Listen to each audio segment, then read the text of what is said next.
Well, two drivers were vying for their third poles, and one of them was Ed Carpenter. And Ed, we were able to get the feed with Dixon, and Dixon made it perfectly clear. He knew that you were, not just because you went last, but you were the bullet he thought all along he might have to dodge. And he put up a big number. Did you see that coming? No, I didn't. I did not. You know, I was surprised by some numbers yesterday. When he did that 232 and I was in the car, it actually kind of made some of the pressure go away, because I was like, well, I'll be way more shocked than I was yesterday if we run that fast for that many laps.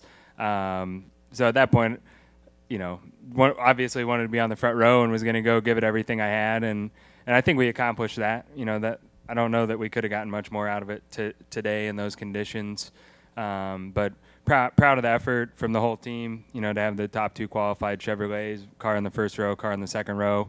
You know, I'm proud of that accomplishment for the team, and you know, one poles before. It's great to be on the front row.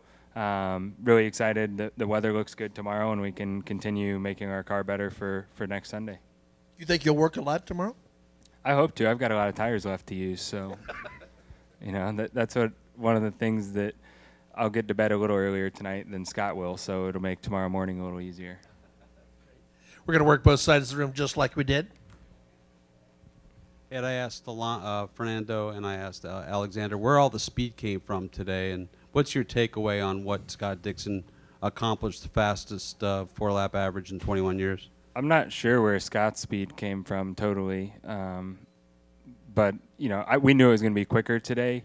The way the wind was blowing made for quicker times. When you've got, even though it was a bit of a cross, the back side of the track's way more exposed than the front, so you get a tailwind down the back, and then the front stretch is sheltered. So the wind, I think, was a big part of the speeds being faster today. You know, the track conditions were harder, so the fact that we were running quicker, you know, one, the wind made it faster. Two, the more opportunities we all get to go out and do qual runs, we're going to refine our cars and make it a little bit better. But it's cool. It's cool to see the speeds going back up, you know, to hear the crowd roar when Scott did those laps, you know, when everyone put up big times. It's cool. It's what makes it's part of the mystique of this place, is pushing the limits of the cars and us as drivers. So I enjoy that part of it. You know, it's thrilling when it goes well and when it goes poorly, like we saw yesterday. But that's part of what makes IndyCar special. Ed, you're a loyal Chevy guy, but obviously the last couple of years here, Honda's been very good at this track. How much of today do you attribute to a Honda advantage?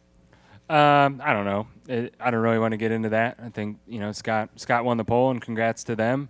You know, like I said earlier, I'm proud of the fact that we put both of our Chevrolets in the Fast 9 and gave it our best shot to win a pole for the whole group. But it's certainly the level of competition in this series from teams, drivers, engine manufacturers. It's cutthroat, you know, and you've got to be on it all the time. But, you know, we're right there, you know, so it's not for a lack of trying. It's not for a lack of speed. We're on the front row. So you're not going to hear me complaining. We're just going to keep getting ready to put the best 500 miles out there we can. Ed, as much goes into race day in terms of the variables that can occur, how much does it matter where you start?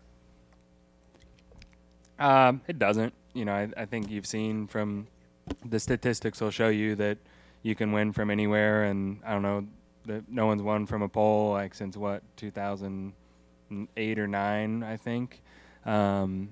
So you can start from anywhere, but it is easier being towards the front. You know, I started 27th or something last year, and at the point we had our mechanical problem, we were up to 11th, and it's hard work going from 27th to 11th when you can sit at the front and kind of chill out and pace yourself, save some fuel, and just hang around, slowly make your car better.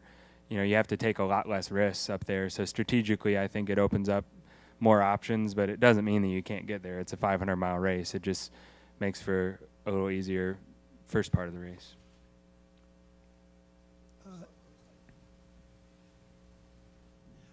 Ed, did you have enough time to communicate with JR relative to his experience before you went out? And Yeah, was we that did. We continued? did. You know, I think it was actually ideal because we were close enough that if we needed, the only thing we can change at that point in line is wing angles. So if we would have wanted to change wing angles, we could have. But it was nice that he was close enough to us that the conditions were essentially the same. So there were a couple subtle differences in our cars going out there, decisions that we made going in, and you know, once we got his feedback, we decided to hold fast where we were. But we could have had an opportunity to change. We just felt like where we came out there was where we were going to be best, and I think we made the right call. You know, I think that's what we had today. Ed, over here. You mentioned the conditions were pretty much perfect for what you guys did today. For what you and Scott accomplished, is that we maxing out what we can see here at IMS? I mean, as teams, that's our job, is to make things better and quicker and find ways to extract speed out of the car. You know, things are obviously going to change next year. We're coming out with a new aero kit, a new car next year. So that's going to be on track in July, I think. So we'll get a sense for what its beginnings, you know, baseline capabilities will be. But I hope that we keep pushing the speeds, you know, and doing it safely. You know, I mean, obviously, Seb's in the hospital, and we heard a guy yesterday, but at the same time, that was a major crash, and relatively, you know, he's in good shape. He's still there for his kids, and if he chooses to come back and do this, he's going to be fine. So the technology and the safety and the amount of effort that this series and facility puts into it, you know, I think we're showing that we are at a place where we can try to push the limits, and you know, it's what racing at the Indianapolis Motor Speedway is all about, in my mind. I've had a chance to ask a couple drivers about their preferences to where they start within the row, inside, middle, or outside, and almost everyone universally said they hate starting in the middle where you are. Do you have a preference? I know that, you know, speed is speed, but do you have a preference? And if so, how do you approach turn one, lap one, being in the middle when everything just gets kind of sucked into that vortex there? I don't really worry about it. I mean, being in the middle, you know, in the fifth row is a lot harder than being in the middle in the front row. You know, there'll be a hole for me in there. You know, whether I get the whole shot or am able to fall in behind Scott or whoever. So this will be my 14th one of these. One thing I've learned is that you can't choreograph what you're going to do on the start of this race. It goes different every single time. So just take it as it comes. Ed, you mentioned aero kits a minute ago. We watched the Chevrolet teams go back and forth all week with the side pod aero kit, putting half of it on, putting all of it on, back and forth. At the end of the day, the two fastest Chevys, neither one ran it at all. Are wind tunnels a complete waste of money? Who said we don't go to wind tunnels? I don't know. I mean, we do our prep and get ready for here just like Penske does and Ganassi and everybody else, and we put out there the thing that, you know, what we think is going to be best for the given day and the conditions, and that's how we make our decisions. We don't make our decisions based on what other people are doing or what we see from other teams. You know, we trust in our process and our people, and that's what we've done around here, and that's what we'll continue to do. So, you know, as far as what everyone else is doing, I'm just focused on what we're doing. Ed, speaking of focus on what you're doing, how good of a race car do you feel that you've had from your race running that you've done earlier this week? Early in the week, I felt pretty good. Thursday, we weren't as good as I wanted to be. I was a little concerned with everything Thursday, you know, the whole thing.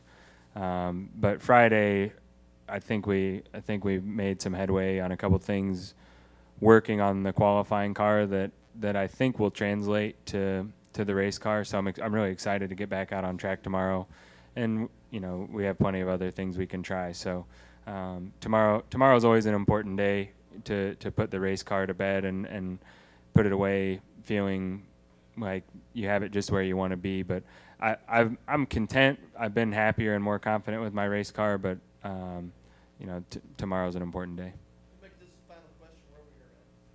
When you're in the race car, can you hear the crowd reaction? No, I wish I could. You know, everyone tells me how much support I get from the local crowd, and I wish I could hear it. I've heard it obviously on video, but you know, like I mentioned when Scott did his time, you know, sitting in the car waiting to go, I hear the crowd then, but, you know, I never hear them live for me, which is good because I'm still competing. But, you know, I certainly appreciate people telling me about it, and I appreciate the support that the community here in Indianapolis gives me. So hopefully we can give them a lot more to cheer about next Sunday. Thank you very much, Ed.